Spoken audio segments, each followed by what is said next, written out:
sexy, make you look extra long, cause I'm a first rate stunner. Going back to school strong, ready to shop your brain and summer. Okay, that's how I roll, Jack, no need to roll. Put the smile right with me and my crew, and I'm back to school strong. Okay, we can cut it there. It keeps going, and it's all brilliant. And I've had that song stuck in my head for the past week. All right, so that was the first piece of content. Let's look at the second. And again, we're just going to watch the first 5 seconds and then vote on whether we would watch it or not. Julio, I need to ask you a question. What is it, compadre? Did your mama get that hoodie at Kmart? Okay, show of hands. Who would watch this video? I mean, you got to see what happens next, right? And these kids are just amazing. So let's watch the rest of this one. Yeah, dog. Well, your mama must have cavities, because that hoodie is sweet. Oh, yeah? Well, your mama's like a tasty cheese plate, because she served a bunch of cheddar on them Kmart jeans. Well, your mama's got so much game that you couldn't even store it on that tablet. Come on. Your mom's so fashion forward, the future girl, they want those high tops back. Well, your mama's so fiscally responsible, she got all that on free layaway. Shop Your Way members get free layaway at Kmart. New school year starts here. Your mom's so fiscally responsible is a great line. So just by watching these 2 videos, I think we've learned a couple things. One is if you want to produce great video content, just hire these kids and they should probably make you a video. But second, the first few moments when you're encountering a piece of video content are really, really important. Like that's gonna win or lose people just in a few moments. So it's factors like that I'm gonna talk about today. Creative is really hard, it's really subjective, it's really contextual, so there hasn't been a lot of work done on like what are the best practices, the guidelines of what you need to be thinking about as a creator of marketing content, specifically videos. But creative is one of the biggest factors in campaign performance, if not the most important. Dynamic Logics did a study where they took a whole aggregation of campaigns that they have exposure to, and they tried to isolate the various factors to see what caused the biggest swing in performance. And they found that the creative was usually 50 to 75% of the variability and effectiveness. So the most important factor, we actually did this internally at Google across all of our programmatic ad buys, and we found that about 70% of the variability was based on the quality of the creative. So creative, as I think we all know, and why we're all here, it makes or breaks campaigns, makes them successful or not. But again, it's really hard to study. So I think we have to have a few things in mind as we go into this mode of inquiry around what makes good video.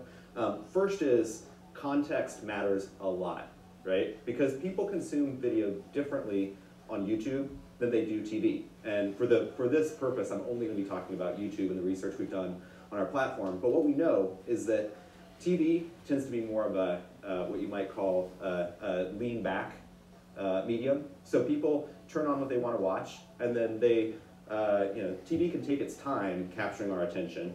Whereas with YouTube, people are looking for immediacy, and if they don't see what they think they want to watch in just a few seconds, a few moments, they'll quickly move ahead to the next piece of content and consider that instead. And if you want to see evidence of how this is affecting the way content is produced, all you need to do is look at movie trailers on YouTube and how different they are than conventional movie trailers.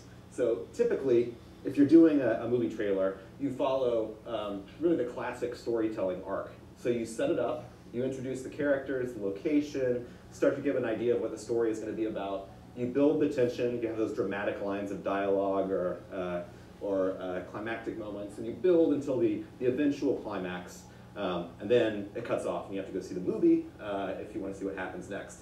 So here's an example of a trailer that was very much created for the YouTube audience mindset. I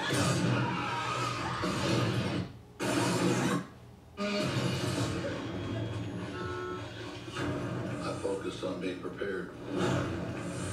I saved your life by bringing you here. I knew this day would come.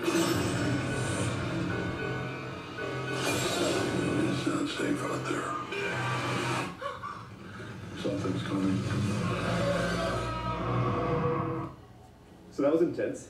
But if you saw at the bottom, we were kind of noting where the different points of the storytelling arc were being surfaced in the trailer, and it was a mix of everything. And that's really the type of content that people who watch a lot of video on YouTube are starting to expect to see.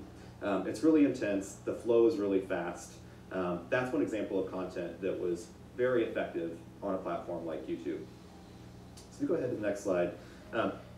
Besides the platform itself, just the device on which video is viewed can have a huge difference in how people receive it and what they look at. So this is an eye tracking study. Where the eye is focused is the intensity of those blotches on it. You've probably seen this before. But if you'll note, as we look at this Acura commercial,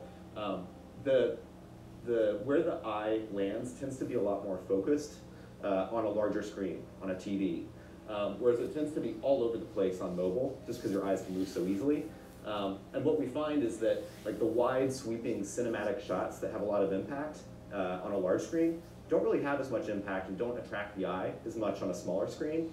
But then you can also lose detail when you're on mobile, so that has some implications as well. So not just the platform that people are viewing video, but even the device on which they're viewing video can have a significant impact on results. So that begs the question, are we doing this right now? Are we really creating content that's specific to the platform and specific to the device?